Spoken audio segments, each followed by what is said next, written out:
Marilah kita melakukan penghormatan kepada Buddha. Namo tassa bhagavato arahato samma sambuddhassa. Namo tassa bhagavato arahato samma sambuddhassa. Namo tassa bhagavato arahato samma sambuddhassa. Hari ini tanggal 9 Februari 2024, hari Jumat, dari Pusat Meditasi Satta Arya Dana di Sima Silagarawa. Kita melanjutkan penjelasan tentang parita perlindungan. Jadi kemarin sudah menjelaskan sampai Atta Samapanidhi ya. Jadi kita udah tahu bahwa Atta di sini bukan diri secara ini ya, maksudnya konsep, tapi batin ya, lebih mengacu kepada batin. Jadi batinnya sama panidhi, ditaruh dengan benar. Ya, ditaruh dengan benar artinya ditempatkan di aktivitas atau pikiran, ucapan yang benar, yang baik gitu ya. Baru bisa menjadi sebuah berkah. Ya. Jadi di Dhammapada ya, ada dijelaskan tentang Micca panihitang citang papiyo nang tato kare. Sama panihitang citang seaso nang tato kare. Nah, micca panihitang citang. Jadi kalau batin itu ditempatkan dengan salah ya, papiyo nang tato kare. Dia akan melakukan ketidakbajikan ya. Jadi melakukan sesuatu yang buruk. Sama panihitang citang. Jadi batin yang ditaruh dengan baik, maka seaso nang tato kare. Maka dia bisa melakukan sesuatu yang seyo. Seyo itu berarti superior. Ya. Nah jadi tergantung bagaimana kita menaruh batin kita ya. Kita bisa menjadi orang yang inferior, bisa juga menjadi orang yang superior. Terus juga dari kata manusa, ya, manusia itu kan kata palinya adalah manusa. Manusa ada banyak artinya. Tapi salah satunya adalah orang yang memiliki batin yang luhur katanya. Nah kayak misalnya kalau hewan gitu. Hewan kan dia iri, ya, pelit, terus loba, dosanya besar. Ya. Nah karena begitu dia waktu berpikir juga banyak hal yang tidak baik. Ya. Jadi untuk meredamnya juga mereka nggak mampu, kurang mampu. Ya. Beda sama manusia. Manusia bisa ada pengendalian diri. Kalau ada marah dia bisa kendaliin. Ya. Kalau ada iri dia bisa ganti ya. Kalau pelit dia bisa berderma gitu. Nah tapi kalau hewan enggak. Jarang sekali kita lihat hewan berderma ya. Nah jadi itu makanya kata manusia itu ada maknanya ya. Jadi seorang yang memiliki batin yang luhur atau superior gitu. Manusia karena itu juga bisa mengembangkan metta, karuna, bisa meditasi, ya bisa bahkan punya abhinya ya, bebas dari alam indera, bebas dari alam jhana, bahkan ya bisa bebas dari semua samsara. Jadi potensi manusia itu luar biasa ya, bahkan bisa melewati dewa dan Brahma. Nah jadi benar-benar dah kalau si Atta Samapanidhi ini katanya disebut sebagai pembuat ya dunia itu bahagia. Ya. Yang membuat dunia ini bahagia itu adalah Atasammapanidhi. Jadi bagaimana kita membawa batin kita itu yang jadi kebahagiaan kita ya. Nah, makanya juga itu saya Dorewata kan ada ngajarin kita bahwa kebahagiaan dan kesedihan bukanlah orang yang kasih. Juga orang nggak bisa ambil dari kita. Gitu ya. Nah, jadi kita sendiri yang tentukan kita mau bahagia atau mau menderita. Ya, misalnya rasa sedih muncul. Ya. Nah, kalau kita izinkan, kalau kita ikuti kesedihan itu, kalau kita ambil terus objek yang bikin kita sedih, maka kita akan semakin sedih. Ya, semakin depresi, semakin merasa hina, semakin menyesal, semakin kesal, ya enggak? Nah, jadi kalau kita enggak izinkan misalnya, ya, di dalam batin kita, kita sadar bahwa objek ini bikin kesedihan muncul misalnya, ingatan-ingatan masa lampau waktu orang sakiti kita misalnya ya. Nah ini muncul kesal, muncul benci, muncul sedih. Nah kita tahu, kalau diterusin saya ngambil objek ini ya, kita akan sedih terus, menderita terus. Jadi kita ganti, jangan dipikirin objek itu. Nah dengan kita mikirin objek yang bikin kita bahagia, bikin batin kita tenang, damai, ya senang gitu ya, yang sadar kita meningkat, panya kita meningkat ya, keyakinan dan kebijaksanaan kita meningkat.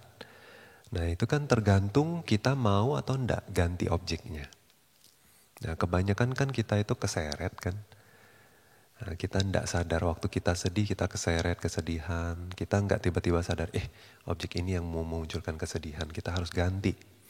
Nah objek apa yang enggak menimbulkan kesedihan? Oke. Kita renungin Buddha, kita baca parita, kita meditasi gitu ya.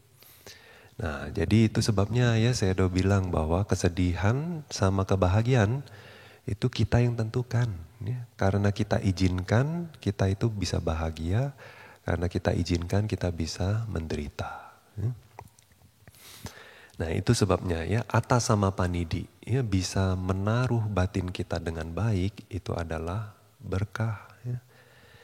Nah terus misalnya Buddha mengajarkan Bhante Rahula, ya waktu itu mungkin masih Samanera, ya anaknya Buddha kan. Jadi mengajar namanya Rahulawada Sutta. Ya. Kita bisa temukan di mana? Majjhima, ya Majjhima Nikaya. Di kitab yang kedua ya Majjhima Manasa Rahulawada Sutta. Nah di sana ya Buddha mengajarkan Kimathiyo adaso ke Rahula. Ya. Untuk manfaat apa cermin? Ya. Kim apa? Ati manfaat. Ya. Adaso cermin. Jadi cermin itu buat apa? Ya.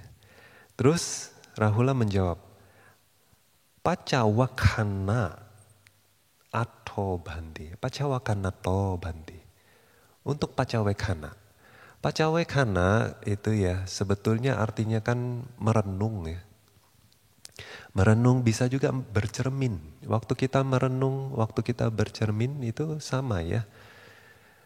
Jadi waktu kita ngerenungin, pakai jubah ini hanya untuk menutupi bagian yang memulukan, hanya melindungi tubuh dari panas, dingin, ya, angin, gigitan nyamuk gitu. Nah itu seperti kita bercermin. Nah jadi Pacawekanato Bhante waktu itu si Rahula bilang bahwa untuk bercermin atau untuk merenung. Nah oleh sebab itu juga Buddha bilang ya, sebelum melakukan itu tuh mesti bercermin selalu ya, dari perbuatan, ucapan dan pikiran itu mesti bercermin. Bahkan sebelum melakukan kadang di dalam batin udah muncul pikiran-pikiran. Nah kita harus bercermin, ini pikiran baik atau enggak baik, ini ucapan akan baik atau enggak baik gitu ya. Nah seperti waktu kita bercermin ya, kita tuh ngelihat kan, kita pakai baju rapi ndak ya. Terus ini make up kan udah rata belum atau cemong gitu. Terus bajunya kotor ndak, rambutnya kucel enggak gitu kan. Jadi udah rapi atau belum gitu. Kita bercermin kan, untuk tujuan itu kita bercermin. Nah kalau udah oke semua, nah baru ya menjalankan aktivitas sehari-hari. Nah gitu dong. Jadi Buddha mengajarkan kita begitu seperti bercermin. Tapi cermin fisik nggak gitu penting, cerminan batin penting ya. Jadi kita selalu merenung di batin kita itu. Nah ini kalau ucapan diucapkan baik atau tidak baik, pikiran ini baik tidak baik ya. Nah, kadang kita juga di sini kan setiap pagi baca apa? Dasapabhajita Abhinasutana. Nah itu juga Buddha mengajarkan untuk renungkan ya. Katham bhutasa me ratindiwa witiwatan titi. Jadi sepanjang hari itu saya lewatin hari itu gimana? Pagi gimana, siang gimana, malam gimana gitu ya. Sudah efektif belum? Ya, saya banyak melakukan kebajikan atau banyak melakukan yang tidak baji. Banyak kotoran batin yang muncul enggak gitu ya.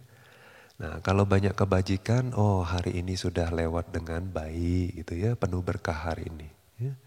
Kalau hari ini penuh berkah, besok penuh berkah ya enggak? Nah gitu.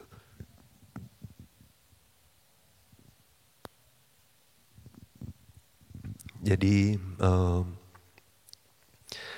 nah di antara tiga yang di atas, ya berkah yang sudah kita jelasin di paragraf kedua ini, kan itu yang pertama apa? Patirupa desawaso, ya. Terus pubeca kata punyata, yang ketiga atasama panidhi. Nah, kalau ditambah satu lagi ya, sapurisa upanisaya katanya. Nah, ini jadi katanya 4 jenis roda. Buddha sebutnya. Jadi di Catuka Anguttara Nikaya ya, buku keempat, namanya adalah Cakawaga ya, grup tentang roda. Nah, di sana Buddha menyebut 4 ini sebagai roda katanya. Kenapa sebagai roda? Karena kalau dilakukan ya 4 ini, yang pertama adalah tinggal di tempat yang sesuai, patirupa desa kan ya. Yang mana di sana kita bisa secara materi dan batin berkembang ya. Nah itu berarti tempat itu adalah tempat yang sesuai. Kemudian yang kedua, pubeca kata punyata ya. Artinya kita di kehidupan sebelumnya sudah melakukan kebajikan. Ya. Nah kalau kita di kehidupan sebelumnya udah punya kebajikan, di kehidupan ini pun juga cenderung melakukan kebajikan. Ya. Nah jadi itu pubeca kata punyata. Yang ketiga, atas sama panidi yang tadi ya, bisa membawa batinnya dengan baik gitu ya. Nah tambah satu lagi ya, bergantung, berlindung, bersandar kepada orang bijaksana. Sapurisa upanisaya. Ya. Nah kebergantungan terhadap orang yang bijaksana membuat kita maju terus. Ya. Secara materi juga maju, secara batin juga maju. Makanya 4 ini ya, kalau dilakukan dia akan jalan terus ya. Semakin maju terus, semakin maju terus, semakin maju terus gitu ya. Nah jadi secara materi akan berkembang ya, banyak pengikut ya, bahagia dan lain sebagainya. Jadi mau pergi kemana juga seperti roda bisa bawa kita ya. Nah, bisa bawa kita, kita mau ke alam surga bisa ya, kita mau ke alam manusia bisa, mau ke alam hewan nggak mau ya, jadi ya, jadi maunya ke alam-alam baik. Nah dia bisa bawa kita ke alam baik ya. Nah terus, tapi ya kalau misalnya nih cerita-cerita zaman dulu ya, Bante Dewa Datta, ya. Patirupa Desa Waso enggak, ya, tinggal di tempat yang sesuai ya. Kemudian Sapurisa Upanisaya enggak ada ya, bergantung pada Buddha ya. Terus banyak Mahasawaka ya, kualitas batin luar biasa.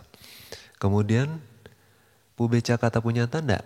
Ya, dia juga lahir sebagai pangeran loh ya, berarti banyak kebajikan juga. Terus jadi biku, buktinya apa? Satu wasa aja dia sudah punya kesaktian. Ya, kalian sudah punya kesaktian satu wasa. Dia berarti lebih powerful kamanya ya. Terus yang berikutnya Atta sama Panidi. Ya. Nah cuma itu aja. Nah di awal dia bisa ya bawa dirinya dengan baik. Makanya dia bisa punya jana, dia bisa punya kesaktian. Nah tapi belakangan dia udah lalai. Jadi meskipun 3 itu ada ya berkah. Nah tapi Atta sama Panidi enggak ada. Nah makanya nggak bisa jadi garansi. Ya. Nah apalagi yang namanya Puthujana Gati. Puthujana Gati itu jadi seorang yang masih belum mencapai kesucian, gati atau tujuannya itu nggak pasti. Nah makanya di kehidupan itu juga bisa jadi dari yang baik bisa berubah jadi nggak jahat, ya bisa jadi jahat. Nah, atau dari kehidupan manusia dapat kehidupan yang baik, tapi habis itu bisa ke alam rendah bisa. Nah jadi ngeri ya kalau seorang puthujana enggak jaga batinnya sendiri. Meskipun lahir sebagai orang yang kaya ya, punya kualitas yang bagus, kebijaksanaan yang bagus. Tapi kalau enggak diarahkan maka bisa juga melorot ya, merosot. Sama juga ya Raja Ajatasattu coba ya. Lahir di tempat yang sesuai ya. Kan secara materi kurang apa udah anak raja. Ya. Terus karena punya kebajikan makanya jadi pangeran. Ya. Terus juga bisa punya potensi mencapai Sotapanna loh ya. Juga lahir sebagai anak dayakanya Buddha dan Sangga. Nah ya, papanya sendiri Sotapanna, jadi Sapurva Upanisaya. Tapi ya, waktu dia bergaul sama Bante Dewadatta ya, nah udah bukan Sapurisa lagi loh ya. Makanya dia juga enggak mengembangkan Atta sama Panidi. Ya. Enggak jaga batinnya dengan baik, akhirnya melorot juga. Ya. Nah, jadi Puthujana itu sangat tidak pasti hidupnya ya. Makanya penting sekali untuk menjaga batin apapun yang sudah kita miliki. Mungkin kita orang bijak, mungkin kita sangat pintar, mungkin tampan, kuat, sehat. Ya. Muda, kaya dan lain sebagainya. Tapi kalau kita nggak jaga batin ini ya, hidup juga bisa merosot. Ya. Apalagi masa depan ya, nggak tahu lahir di mana. Nah berikutnya ya berkah. Jadi kita udah jelaskan berapa berkah. 6 ya kita lanjut paragraf ketiga. Bahu sacanca si panca winayo ca susikhito subhasita caya waca etang manggala mutamam. Ya. Nah di sini ada berapa berkah? 4 berkah ya. Yang pertama bahu saca. Ya. Nah, yang kedua si panca winayo. Nah itu ya. Sorry. Yang pertama bahu sacanca, ya, bahu saca. Yang kedua sipa, ya, sipang. Yang ketiga winayo ca susikhito. Ya. Yang keempat adalah subhasita yawaca. Ya. Jadi yang pertama bahu saca. Ya. Ini sama seperti bahu suta. Ya. Katanya banyak mendengar. Kalau orang zaman dulu belajarnya dengan mendengar ya. Oh guru bilang apa, diingat ya. Kalau zaman sekarang dicatat. Kadang guru kalau ngajar kan ada ini papan tulis, zaman sekarang udah pakai slide, udah pakai handouts ya. Nah jadi buku juga banyak baca ya, banyak belajar artinya. Banyak tahu, banyak mendengar gitu ya. Nah itu namanya bahu saca. Jadi katanya kalau kita itu banyak belajar, banyak baca, banyak tahu ya, itu juga berkah katanya ya. Nah yang kedua, sipang. Sipang ini keterampilan. Ya keterampilan, misalnya tukang kayu, ya terampil rapiin kayu. Ya. Terus pengrajin emas, pinter bikin perhiasan kayak gitu ya. Nah keterampilan-keterampilan itu ya, keahlian. Itu adalah sipang. Yang ketiga, winayoca susikito. Winayo di sini adalah disiplin, aturan. Ya. Susikito artinya dia terlatih dengan baik. Ya, perihal disiplin, perihal aturan gitu ya. Dia bisa jalankan dengan baik, itu maksudnya. Ya. Dia terlatih perihal disiplin. Nah, yang keempat, ya waca subhasita.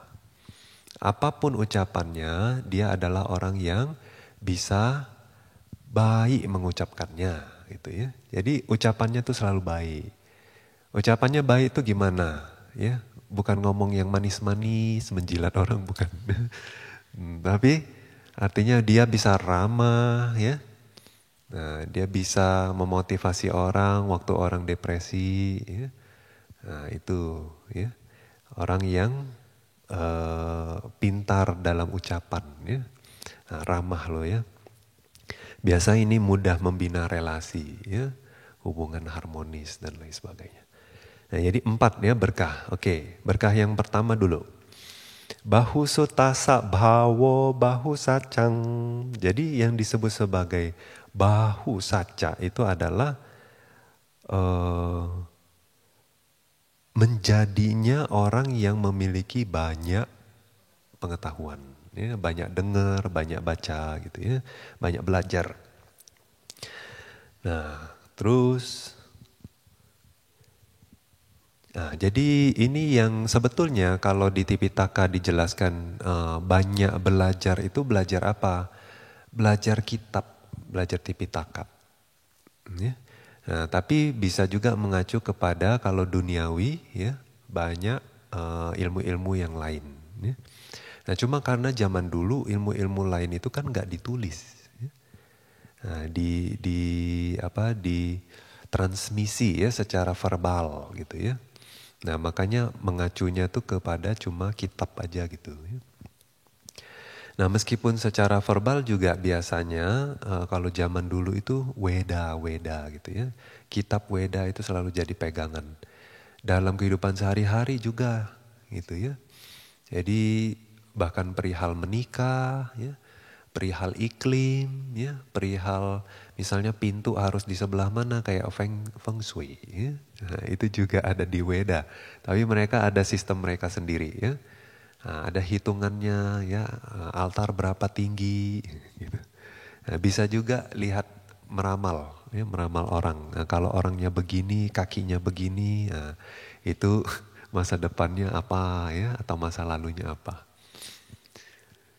Jangan saling menunjuk. Terus, nah itu jadinya belajar Weda atau kitab itu jadi punya banyak belajar namanya, orang yang banyak belajar ya. Nah, oke. Terus juga dijelaskan bahwa ya kalau orang yang tidak banyak belajar ya, tidak banyak tahu itu di dunia ini seperti orang buta. Ya. Kadang misalnya wanita cantik, muda, sehat gitu ya, tapi nggak banyak belajar.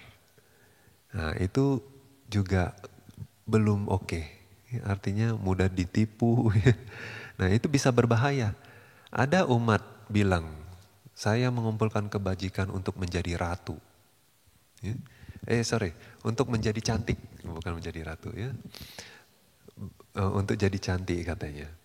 Jadi Bante bilang, aduh cantik aja zaman sekarang bahaya. Bante bilang, enggak. Jadi cantik kalau enggak ada otoritas ya, itu bisa juga disalahgunakan orang. Ya.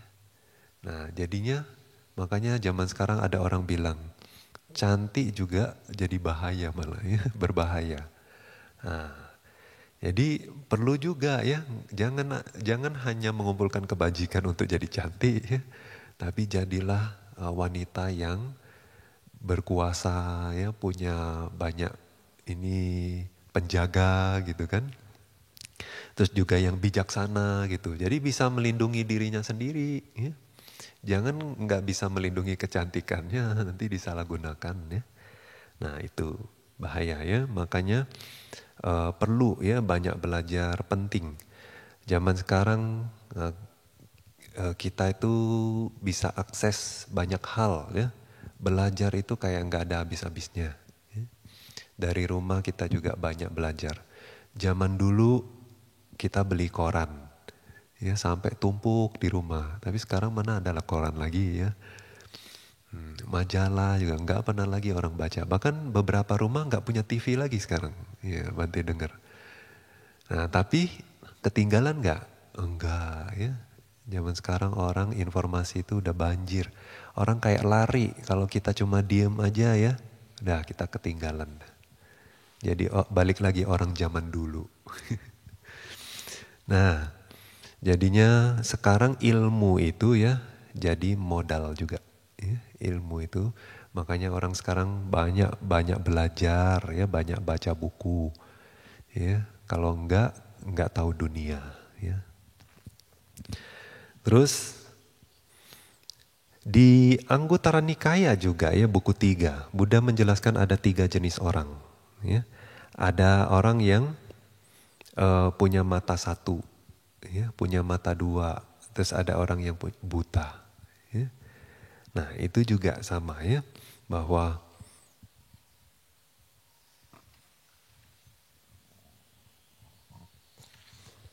orang punya mata 1 ya, itu dia cuma bisa mengetahui hal itu cuma separuh aja ya. Jadi kadang dia nggak bisa memberikan manfaat untuk diri sendiri. Nah kalau orang yang bermata 2 ya, itu seperti orang yang punya banyak belajar ya, banyak ilmu. Jadi dia bisa menjaga dirinya sendiri ya, seperti orang yang matanya normal gitu.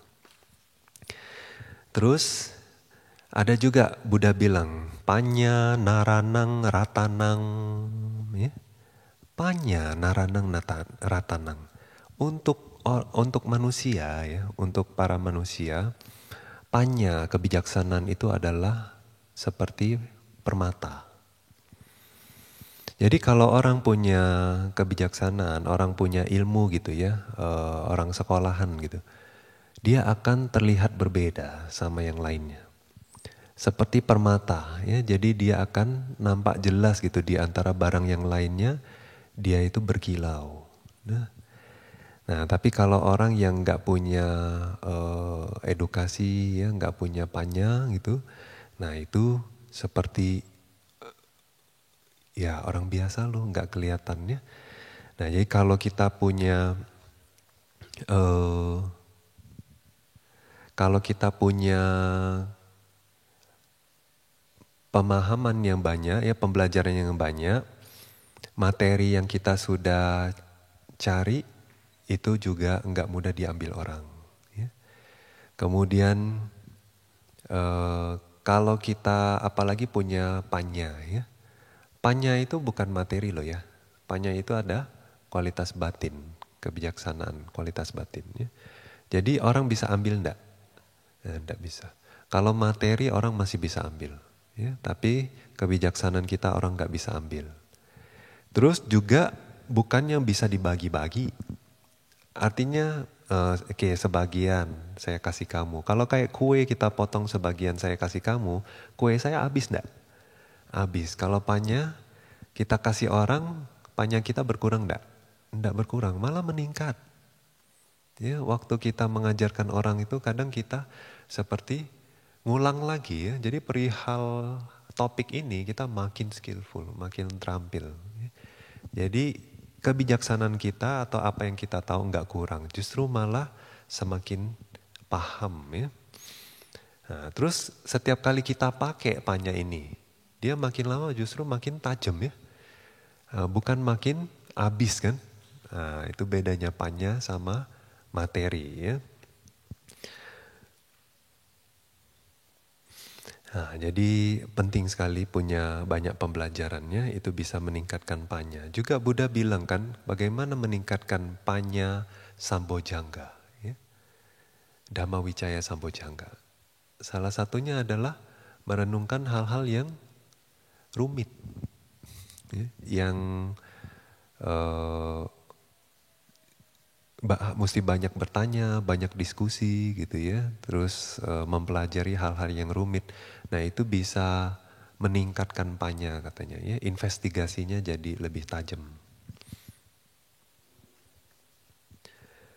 Oke, nah terus kalau misalnya ya kita punya banyak ilmu, ya kita banyak baca, tapi kita ndak pakai, jadi berkah nggak? Enggak juga ya, makanya selain kita punya banyak ilmu, kita harus pakai. Ya apa yang kita sudah pelajari, kita harus praktekin. Misalnya yang kita pelajari adalah tentang kesehatan. Kalau kita tetap makan sembarangan, hidup sembarangan, ya itu nggak jadi berkah. Nah ini banyak loh ya, Bante perhatiin dokter-dokter malah banyak penyakit. Jadi dokter cari uang. Nah akhirnya meninggalkan kesehatan sendiri ya, nyembuhin orang lain tapi diri sendiri malah tidak sehat. Ya. Bante juga pernah tahu tuh ada psikiater, dianya sendiri nyembuhin orang sakit, tapi dianya sendiri suka kelabing, mabok. Ya. Nah jadi itu. Kita harus nggak cuma belajar aja, tapi kita juga praktekin. Makanya nggak semua dokter itu sehat, meskipun dokter tahu sehat itu bagus. Nah kita juga kalau kita tahu ilmu ini misalnya makan ini sehat, ya kita harus praktekin baru kita bisa sehat. Misalnya kayak obat dah. Misalnya nama obatnya apa? Saya cetirizine, ini biasa obat alergi namanya cetirizine. Ya. Nah, cetirizine nama obatnya sendiri apa bisa nyembuhin? Enggak ya, kalau kita makan obat itu baru dia bisa nyembuhin, ya enggak? Nah, ya obat namanya aja enggak sembuh ya. Jadi kalau kita cuma baca ada cuma ada di kertas ini aja ya, maka ya enggak berguna. Kecuali kita praktekin, kita pakai, baru jadi berkah. Nah di zaman dulu juga ada nama biku, namanya Kapila. Ya, kayaknya Bante pernah jelasin ya. Jadi dia hafal Tipitaka. Jadi dia guru Tipitaka. Ya. Nah bisa ngajar. Tapi karena ngajar Tipitaka, dia jadi terkenal. Ya, banyak pengikut. Jadi sombong. Ya. Nah terus mulai ngajar yang Dhamma sebagai Adhamma. Adhamma sebagai Dhamma. Dibolak-balik. Ya. Nah, kenapa sih orang kalau banyak pengikut itu jadi bolak-balik begitu? Kadang-kadang tuh Bante berpikir, kenapa ya? Orang karena mengajar dhamma jadi terkenal, oke itu masuk akal. Tapi mengajar yang adhamma jadi semakin terkenal, itu gimana tuh? Tapi kadang-kadang Bante lihat fenomenanya begitu ya. Kalau misalnya seorang Tipitaka Dara, Bante nggak tahu ya. Sebetulnya si Kapila ini ngajarnya gimana, nggak dibilang ya. Tapi dia ya cuma dibilangnya kelamaan karena dia keseret sama loba ya, keserakahannya. Terus dia mau semakin terkenal, mau semakin dipuja dan dipuji ya, dilayani gitu. Jadinya dia lupa diri, makanya yang dhamma dia bilang adhamma, adhamma bilang dhamma gitu ya. Kadang-kadang Bante perhatiin, ada biku, siale, ya, sama nera. Mulai ngajarin sesuatu yang diri sendiri nggak kuasai. Ya, misalnya kayak di dalam Tipitaka, mana menjelaskan banyak tentang hantu. Ya, tentang yang mistis-mistis, santet-santet, mana ada di Tipitaka? Ya enggak. Paling cuma cerita-cerita aja. Nah tapi umat tertarik nggak perihal begitu? Oh, hobi ya. Jadi tanya. Nah Bantenya itu kan kalau nggak menjawab nanti nggak tahu katanya. Terus nanti umatnya pindah pula, ya enggak? Nah jadi kayaknya ada yang berusaha menjawab juga gitu. Nah tapi yang jawabannya itu beneran atau enggak nggak tahu juga tuh. Nah tapi lama kelamaan jadinya Yaitu karena topik itu yang favorit, topik itu yang banyak diikuti orang kan, ya, jadi supaya banyak pengikut dan lain sebagainya, jadi topik itu yang didalemin. Tapi sebetulnya di Tipitaka ada enggak? Enggak ada, jadi dia dapat dari mana referensinya? Nah kadang-kadang itu loh ya, dhamma dicocok-cocokin jadi adhama. Yang adhama malah dicocok-cocokin jadi dhamma. Nah itu bahaya ya, makanya punya rasa puas itu penting. Ya.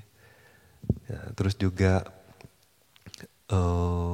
selalu meluangkan waktu untuk berlatih itu juga penting. Ya, kalau kita selalu mau usahakan untuk meluangkan waktu berlatih ya, kita nggak mengejar yang begituan. Yang begituan makin banyak malah nggak bisa berlatih, ya nggak. Nah, terus makin banyak perolehan, makin banyak umat atau pengikut dan lain sebagainya, justru kita lihat sebagai bahaya. Ya. Karena kemampuannya untuk menyeret kita, ya, kotoran batin yang belum muncul bisa muncul. Nah, melihat itu jadi kita puas, ya. Harus merasa puas. Nah, kemudian di apa sutta, ya, jadi sedikit belajar, sutta perihal sedikit belajar ya, ada di Anggutara Nikaya buku 4 juga. Nah, di situ dijelaskan bahwa ada orang banyak belajar ya, tapi enggak praktek. Tapi ada juga orang banyak belajar, banyak praktek. Terus orang ketiga, sedikit belajar, banyak praktek. Ada orang yang keempat, enggak belajar, enggak praktek. Nah, jadi yang bagus yang mana? Tentunya yang banyak belajar, yang banyak praktek. Nah kadang-kadang ya, Buddha sebutnya sebagai kalau sedikit belajar tapi banyak praktek, itu artinya juga sutanya sempurna katanya. Ya. Karena kan dia belajar sedikit tapi itu dipraktekin. Nah berarti yang dipelajari dipraktekin. Ya. Nah kalau orang banyak belajar tapi nggak praktek, ya itu juga sutanya nggak sempurna Buddha bilang ya.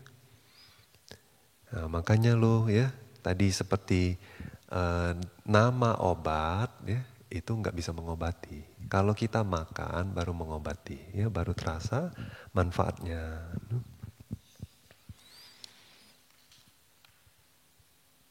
Nah terus juga ini kadang-kadang ya zaman sekarang apalagi ya. Oh itu ada di buku itu. Atau oh itu ada di Tipitaka saya tahu. Atau zaman sekarang lebih oh itu ada di iCloud ya, di Google Drive gitu.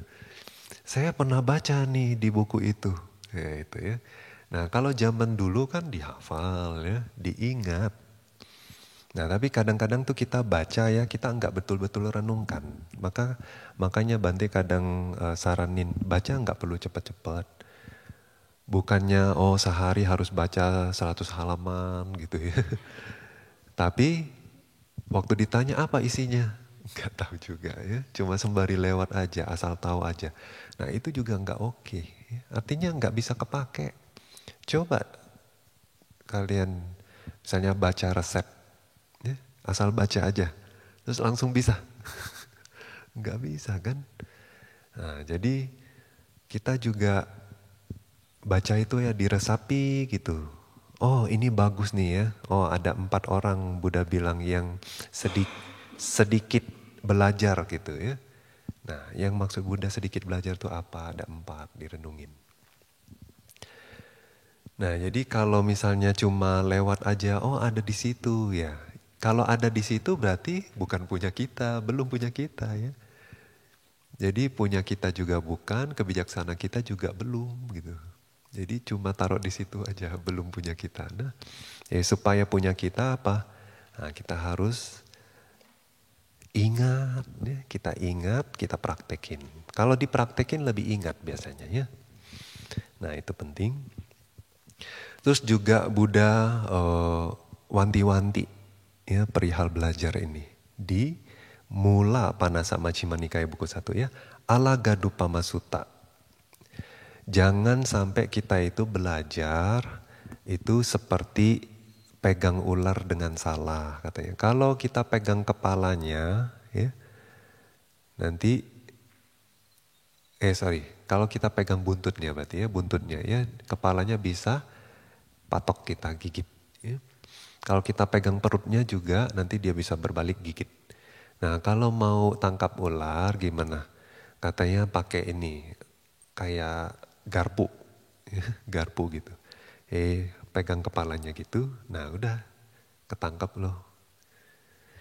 Nah, jadi kalau misalnya kita itu belajar atau misalnya belajar apa aja, Tipitaka, kesehatan, ilmu teknologi dan lain sebagainya. Tapi kalau untuk buat orang menderita, ya, bikin racun, bikin senjata gitu ya. Nah itu bisa berbahaya untuk orang lain, untuk diri sendiri juga merusak. Ya. Terus juga nanti kita, kenapa merusak bagi diri sendiri?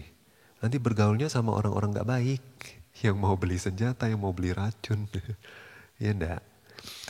Nah terus juga kalau kita belajar Tipitaka, tapi untuk dapat banyak